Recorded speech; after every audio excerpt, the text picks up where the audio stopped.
भजन संहिता अध्याय 128।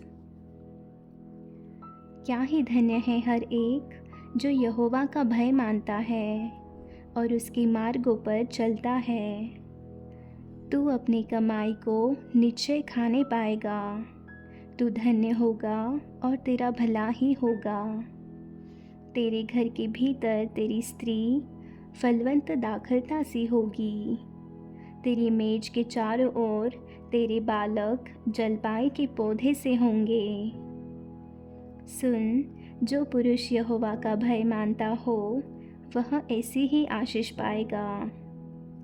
यहोवा तुझे सिय्योन से आशीष देवे और तू जीवन भर यरूशलेम का कुशल देखता रहे। वरन तू अपने नाती पोतों को भी देखने पाए। इस्राएल को शांति मिले।